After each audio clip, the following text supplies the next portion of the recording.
All right. Thanks for riding with us this morning. I'm glad to have you on board. We have a ton of folks capturing the show live on our website. And whether you catch it on audio or video, that's your preference.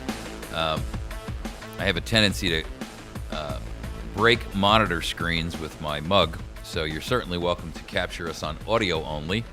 I've got a face made for radio, and that's an old joke in the radio business. But I'm probably a living example of that. I'm glad to see how many folks do stream the show live on Patriot FB and on America's Voice Now, and I encourage you to go to both. We post up articles and stories and under our news feeds on both of those sites every day. We also have a Facebook page that I would like you to visit, and if you don't mind, hit the like button. If you're capturing us on our Spreaker feed, that's our podcasting audio feed, then by all means, please do us a favor and go over there and hit the equivalent of a like button.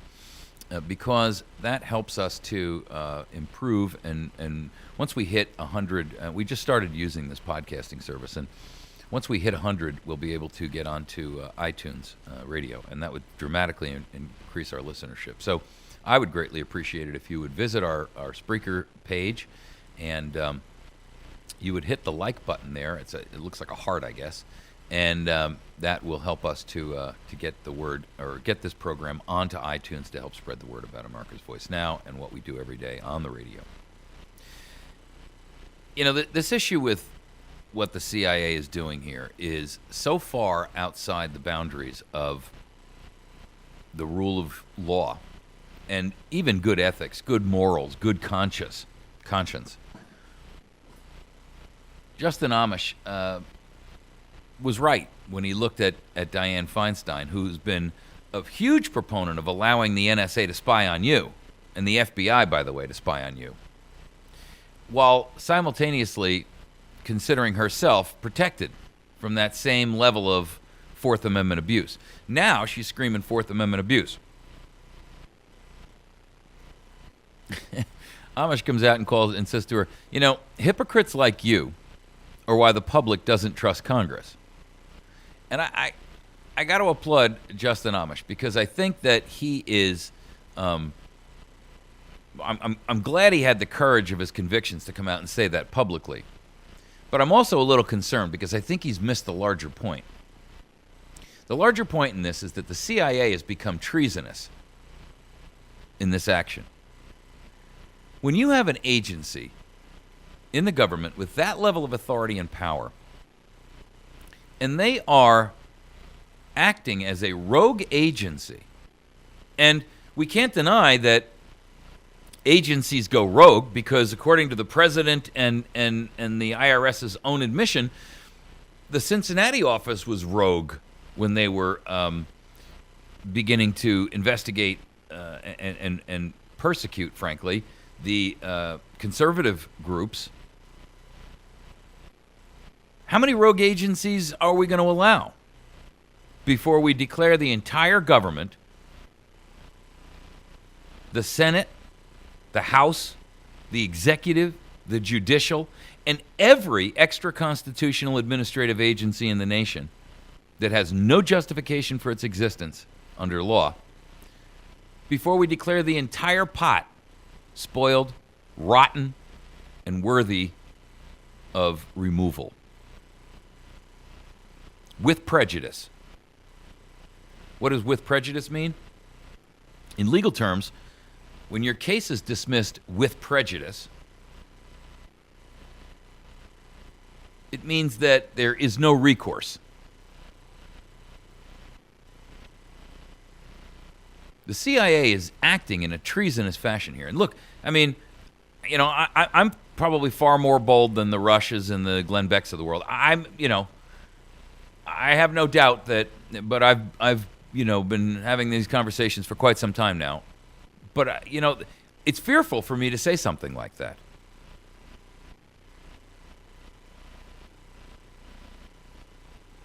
Because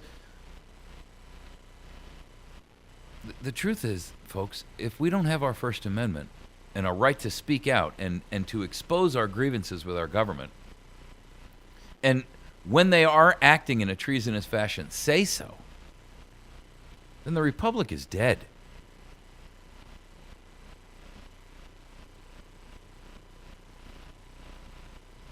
Amish is accurate, but he's missed the larger point. Perhaps because he's a member of Congress. The CIA is treasonous. The entire Congress is guilty. The president has become so lawless, even the sympathetic media on the progressive left is beginning to openly state it. The courts are trying to pretend it's not happening so that they can say, we've got clean hands here. And they can claim impartiality and immunity.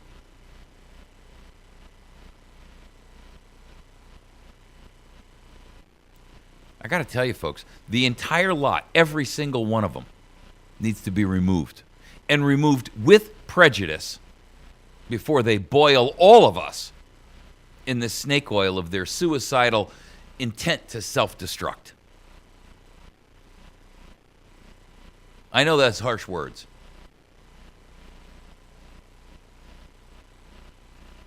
But I don't really care. There's an excellent article out about this on Freedom Outpost. The article title is, and this is posted on our Facebook and YouTube and website, Amish to Feinstein on the Fourth Amendment Pity Party. Hypocrites like you are why the public doesn't trust Congress. And it's an article by Melissa Melton. Here's what she has to say. We've entered a Mel Brooks level government comedy. Can someone play a sad song on the world's smallest violin for this woman? In the ultimate dictionary definition, act of hypocrisy, head of the Senate Intelligence Committee, Senator Dianne Feinstein, the Democrat from California, is complaining that the CIA violated her committee's Fourth Amendment right when she claims the agency removed several key documents from committee computers. There's actually over 1,000, by the way. She actually found it within herself to be surprised and outraged that this could happen to her, accusing the CIA of breaking federal law and, quote, undermining the constitutional principle of congressional oversight. Feinstein said, I am not taking it lightly. The Department of Justice is reportedly investigating the matter, and Feinstein, if you recall, has been a huge proponent of the NSA's overreach in basically every other government Big Brother spy program you can imagine in recent years. When it's aimed at the American people, of course, but not her. Here's just one example from not even a month ago in the LA Times. Quote, LA Times. Senator Dianne Feinstein offered a full-throated defense of the government's collection of data on billions of American phone calls, saying Wednesday that the National Security Agency's practices have safeguarded the nation without trampling on civil liberties. What keeps me up at night, candidly, is another attack against the United States, says Feinstein. And I see enough of the threat stream to know that is possible.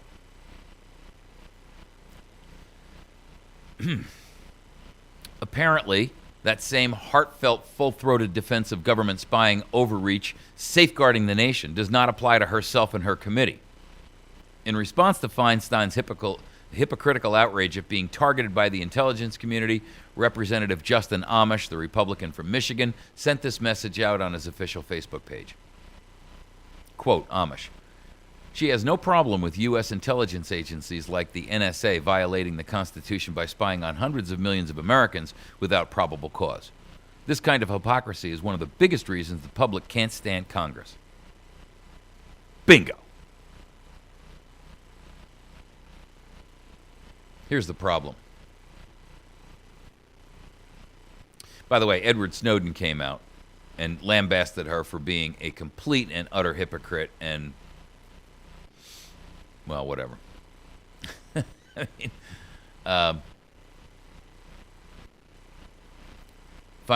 Snowden said Feinstein is a hypocrite for blasting the CIA spying. But here's where things have gotten to, folks. irrespective of how else you look at this, we now have a national government that is so intrusive and abusive of you that they are monitoring your telephone calls, your emails. They are monitoring what sites you visit on the internet. They are monitoring your purchases, everything that you do by credit card, every transaction that you make in your bank. They have, for all intents and purposes, put down a worldwide global net, and they don't care who they catch in that net. All of their protestations to the contrary are lies, misrepresentations, and cover.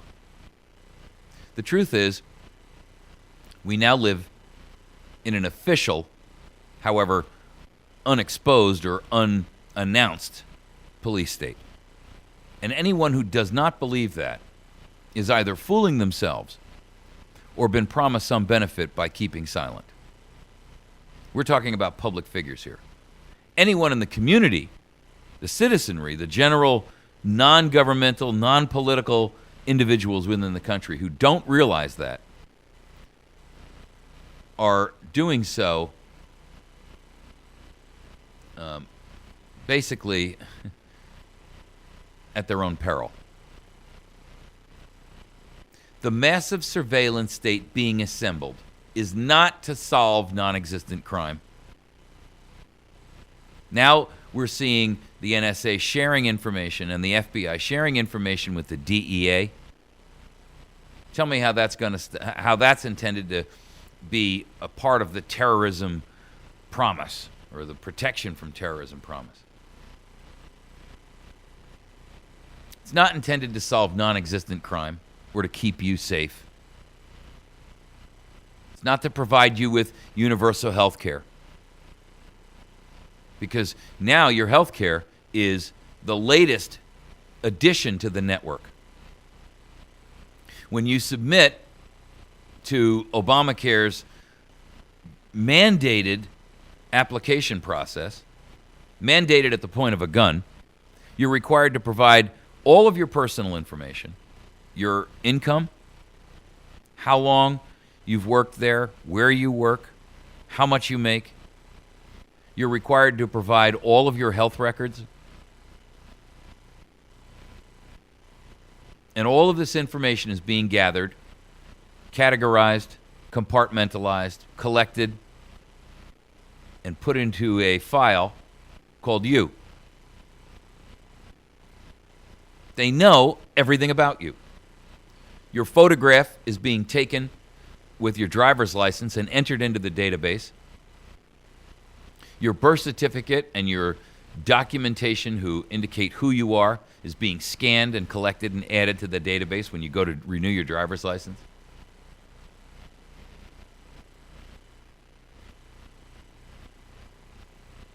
This massive surveillance state is not to solve crime. It's not to keep you safe.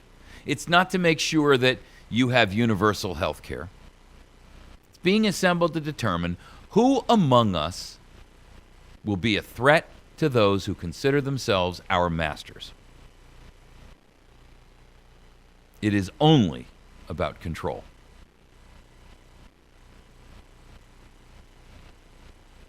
For those of you who are vainly endeavoring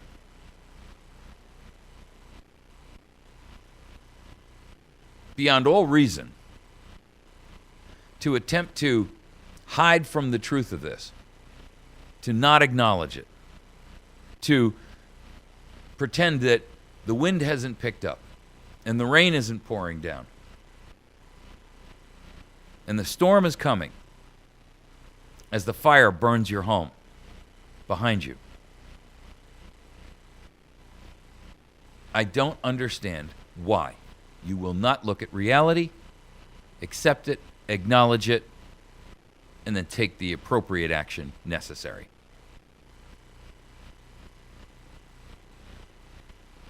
You know, our founders,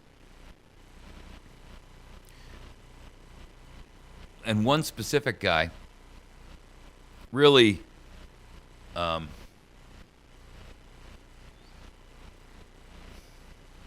I think he really put forth and embodied the thought process and the feeling that we as a nation need to again resurrect amongst ourselves. Those of us who aren't a part of the machine of government, but are yet constantly being crushed.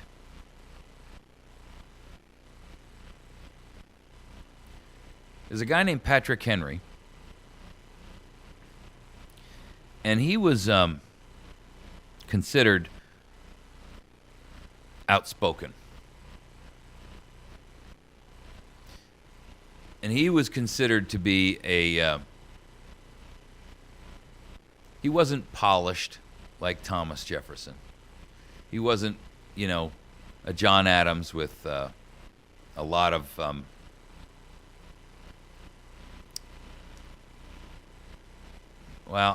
the gentlemanly way of putting things. He was more bold and more blunt in his speech. Some would say aggressive. And he sat at a group that were trying to determine what to do about the incursions of the British. And at that point, the British were wreaking havoc on everything: commerce, private lives, invading people's homes, going in without search warrants and stealing possessions, raping women and children, literally. They would invade a home and take it over, stay in the home. They would slaughter and kill the farmers' livestock and feed their troops. They would walk into any business they chose and wipe it out.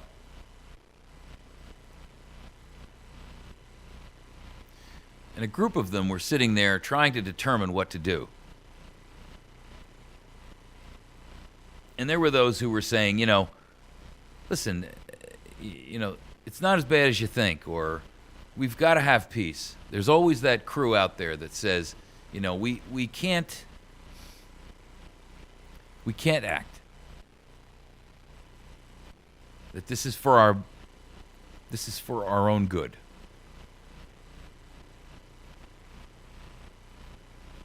And Henry turned around and I can see him in my mind. And I can see him just sitting there listening to these pacifists and apologists bloviating and just... And finally, in frustration, he stands up and he says, "It is in vain, sir, to extenuate this matter. You gentlemen may cry peace, peace, but there is no peace. The war has actually begun. And the next gale that sweeps from the north will bring to our ears the clash of resounding arms. Our brethren are already in the field. Why stand we here idle? What is it that you gentlemen wish? What is it that you would have? Is life so dear, or your peace so sweet, that you would purchase it at the price of chains and slavery?"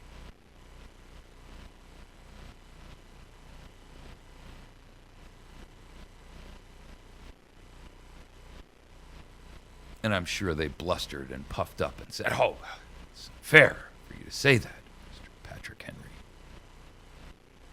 How dare you question our allegiance and our honor?"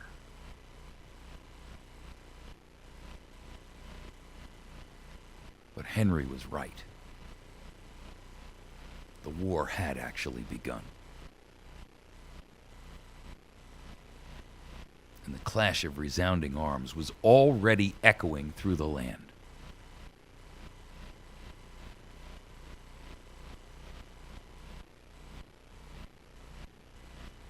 We are no different. Our times may be filled with more news and more gadgets and more products and faster ways to traverse and move.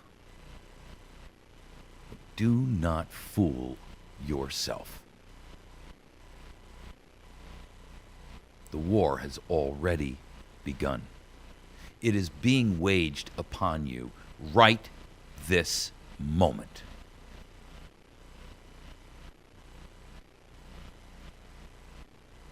And you can cry, peace, peace, all you want.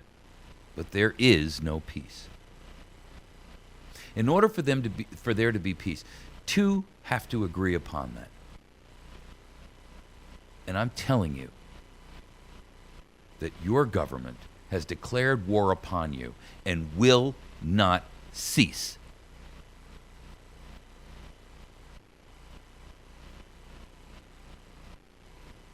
You may cry peace, but you cry only for yourself. And when the enemy has refused that peace,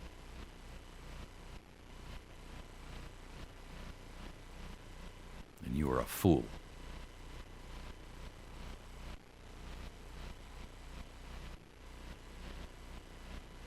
The next gale that sweeps in from the north, the next gale has already begun.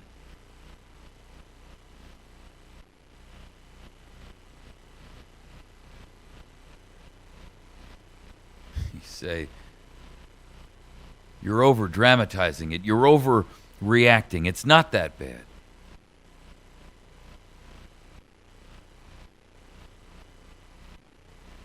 And I say you're wrong.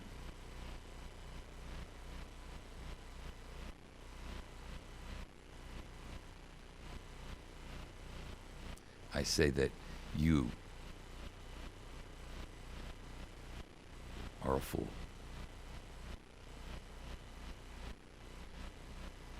And that your mistake will cost you, your progeny, and the rest of us our republic. Feinstein's not going to save us from herself. Obama and his minions, these agencies, an agency that's grown so strong and powerful as to turn about on its own master and bite. And you would trust that dog in your home. I question your judgment.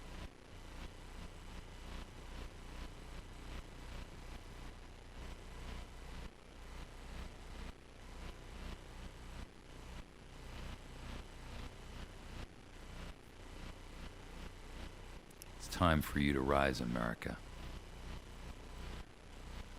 Read your Declaration of Independence again, in its entirety. Read it, chew it, savor it, taste it, then swallow it, and finally, live it. Or you may go from us in peace. And may you be remembered as those who were willing to lick the hands that feed and wear the chains that our tormentor has placed upon you.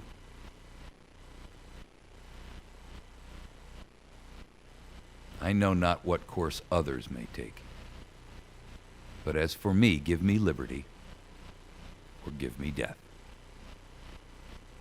Patrick Henry.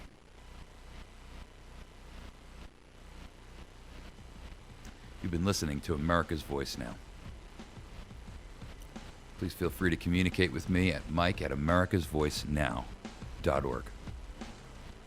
Bless y'all and have a great day. It's time, America, for some serious, serious conversations with ourselves. See you in the morning.